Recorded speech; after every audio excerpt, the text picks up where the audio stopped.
Re:Zero, Side Story, Elsa and Meili, Assassin Sister's Diary, Chapter 1. With a sense of strain spreading a dangerous air, the slums faced a situation of quiet tension.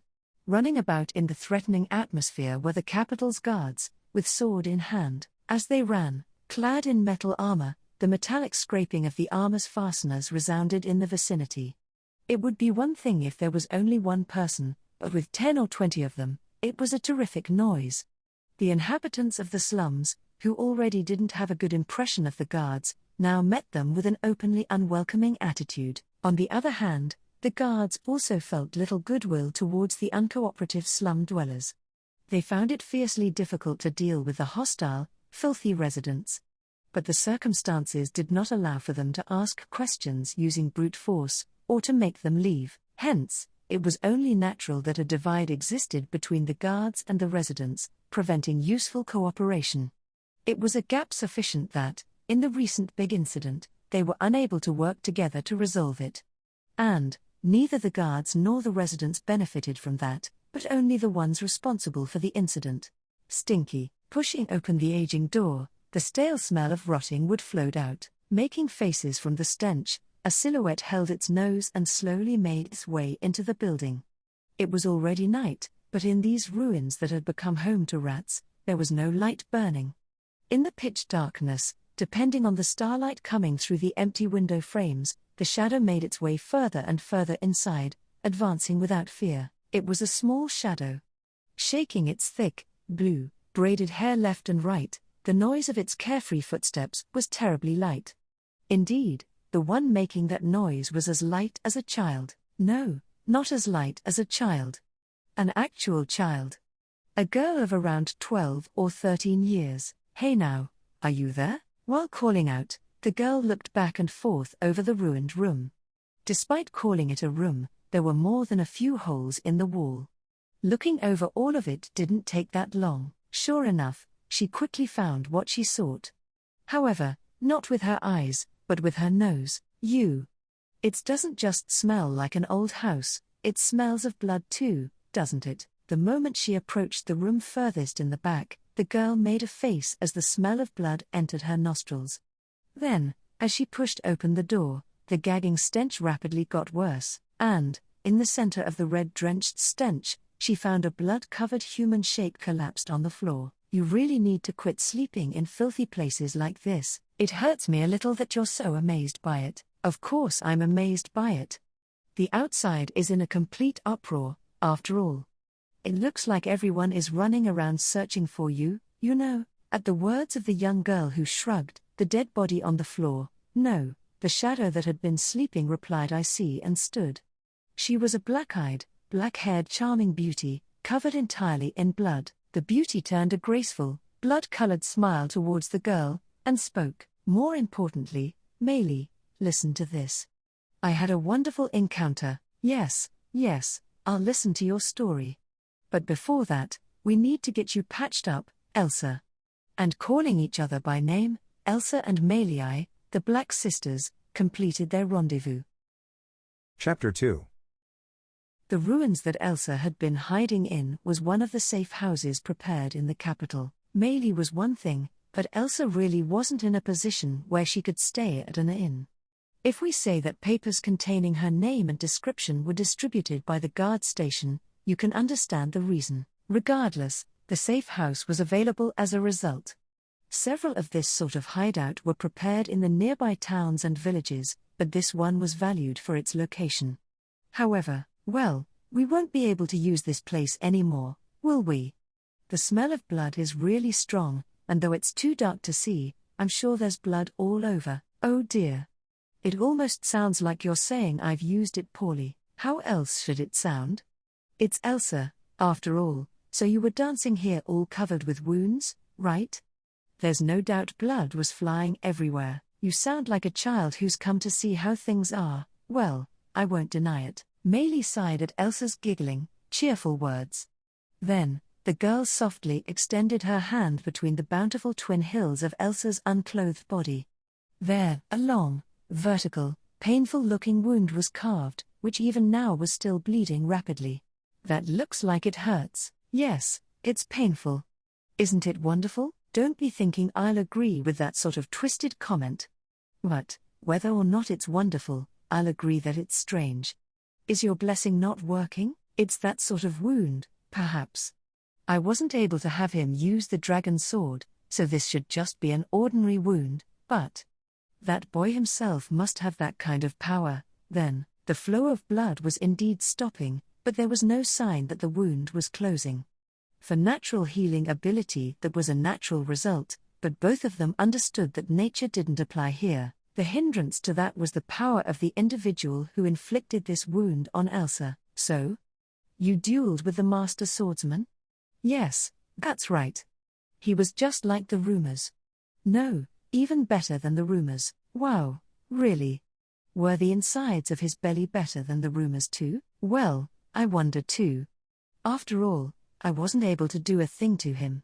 Ah ha ha, why she would be smiling after suffering an entirely one-sided defeat, Meili couldn't comprehend. However, that wasn't all that Meili couldn't comprehend. There's someone that even Elsa can't defeat. Then, Meili's long sigh attested to the unexpectedness of that fact. Somehow or other, since Elsa's been able to kill everyone up to this point, I was sure you could kill anyone except Mama. You've overestimated me. Even I've lost, haven't I? It was a few years ago, but I lost to the kimono boy in the Wallachia Empire. After all, that fellow was just an escort. You killed the target just fine, didn't you? Also, I looked into it, and it seems he's the strongest person in the Empire, you know. Oh my. In that case, I've lost to both the strongest in the kingdom and the Empire. Wonderful, how wonderful. Elsa let out a warm sigh with her cheeks red. Rolling her eyes at Elsa's reaction, Meili took a small bottle out of her clothing, and began applying the white mucus in it to Elsa's wounds. A faint, irritating odor filled the air, and Elsa growled slightly in the back of her throat as her wounds were traced with the mucus. What's this? It's mucus from a water slug. If you fill a wound with this, it heals up really good. Even a small amount is poisonous, but Elsa won't really die anyways. Quite so. Please continue. Once that's done, we do need to leave this place behind, don't we? It would be trouble if the guards found us. The more of them you kill, the more trouble it becomes. Oh, but in that case, isn't it more likely that the master swordsman would show up again, perhaps? Well, then, I'm even more opposed. Rebuking Elsa's self-indulgence, Meili noted all done. As she finished applying the mucus, she hid the bottle back in her clothing, and picked up the ragged tatters of Elsa's clothing from the floor. Well, you won't be able to wear this anymore. It's just bits of cloth now, after all. I don't really mind that, of course. If you're just going to wear those rags, I really don't want to be seen walking with you. How cold. If you don't want to be told that, at least put some clothes on, please. There was 10 years difference between the two, but from their interaction, there was no way to tell which of them was older. Accepting Meili's point, the nude Elsa paused in thought. And then, wait here for a little bit, ? Saying that, Elsa, still nude, briskly walked out of the room.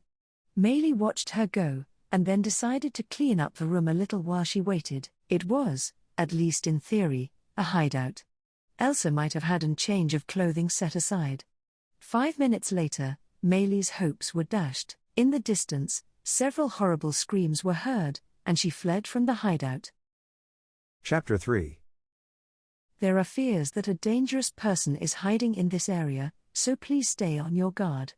If you're concerned, I can walk you to your house. No, it's quite all right. Thank you for all you've done. You're very kind. It's nothing. Please, be careful. The young guard tore his eyes away from Elsa's smile, and bowed. The guard groaned in the back of his throat. The cause was the charm overflowing from Elsa's entire body. She was always wrapped in a seductive air, but it was especially intense now. Fortunately for the guard, he didn't realize that she was high on the scent of blood. If he'd realized, and pointed it out, he, too, would have become part of her high. Being seen off by that fortunate guard, Elsa sedately entered the main road. You're taking this pretty well. Even though you were this close to getting surrounded. Meili, next to Elsa and holding her hand, said that and puffed out her cheeks. Elsa smiled faintly, and poked those puffed cheeks with a finger, gently. You don't need to tell me that. The only reason I wasn't questioned was you. You're very helpful, that's right, you should be grateful, Meili responded proudly after having her cheeks poked, eluding the guards who had heard the commotion and gathered at the hideout was, in the end, a result of Meili's cunning. She got Elsa to put on clothes, cleaned up her appearance, pretended to be her sister, and took steps to elude the suspicious eyes of the guards. Obviously, just a change of clothes and acting like sisters wouldn't have been enough to avoid suspicion, but, with my hair and eyes so different from the description, there's no way for them to suspect me. After all, just about any part of a Mabistie's body can be useful, if you know how to work with it. You can only take them from a living Mabistie, though, so it's probably impossible for anyone besides me. As Meili proudly blew her own horn, her hair had changed color from blue to brown. The same change had taken place in Elsa's hair, leaving her with nothing in common with the woman in the guard's papers. It was only to be expected that the guard was taken by Elsa's seductiveness, and allowed her to pass. Incidentally, Elsa's current clothing was stained men's clothing. It was a bit big, but worn on her long, slender limbs, it seemed to fit well as it was. The problem is the way you got those clothes. You caused another uproar. I thought if I was walking naked, someone would show up by themselves. It was too bad that there was more of them than I expected. All of them very poor quality gentlemen, too. You're talking about their clothes, perhaps? About their bellies, perhaps? Naturally, the men who Elsa had collected were all lying in pools of blood. It was relatively difficult for her to find clothes that weren't stained with blood. If all of the clothing had been unusable, it would have defeated the entire purpose. So, what do you plan to do now? Move to another hideout? The wanted posters are in circulation, so it would be best to leave the capital for a while. Well, at least until the heat cools down, it would be best to lie low. Think of it as a punishment for having gone overboard. Lie low. Spending time doing nothing truly is painful. It's a punishment. Of course it's painful. They'd been together long enough for that. She knew right away how to torment Elsa. Seeing Elsa look unhappy, just as expected, Meili wore a look of cheerful satisfaction, but that joy didn't last for long. Go to the commoners' area, and collect her baggage from the inn Meili had been staying at. With that, escape from the capital. That was the plan, but it didn't go as expected, or, once no one was looking, I was going to call Shadowlian-chan and go for a ride. It can't be helped. We have orders from that person. It seems they know that I failed. I'm not sure where they were watching from, though. Saying that, Elsa waved the envelope held between her fingers back and forth. The envelope had been mixed in with the baggage they had gone to the inn to pick up. Inside was a single piece of paper with instructions, and both of them sighed together at the contents, addressed to Meili. Elsa and Meili could not oppose the orders in those instructions. Both of them had been trained that way, and, according to the contents of the instructions, the next target seems to be the Margrave's mansion. I see. Is my name included? Just me. Elsa gets a break this time. You should rest quietly. Having finished reading the instructions, Meili folded them up, and the paper suddenly began to fray, and changed to dust.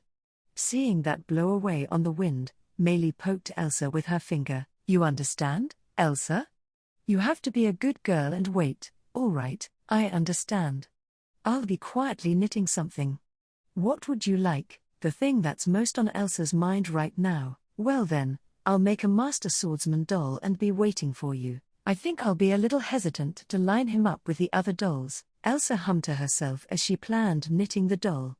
Looking at Elsa, Meili's shoulders drooped, and she let out a tired sigh that didn't seem to fit with her appearance. When she did, Elsa saw that and tilted her head towards Meili. Shall I come along with you? I am your substitute big sister, after all. No thanks. I couldn't take it if I ended up being treated like a little sister by this slob of a big sister. Oh my, that's not cute at all. At Meili's impertinent reply, Elsa too smiled meaningfully as she responded. The unproductive conversation between the two continued until they went their separate ways outside the capital. The only witness to the dangerous sisters' whole story was the moon, floating in the night sky.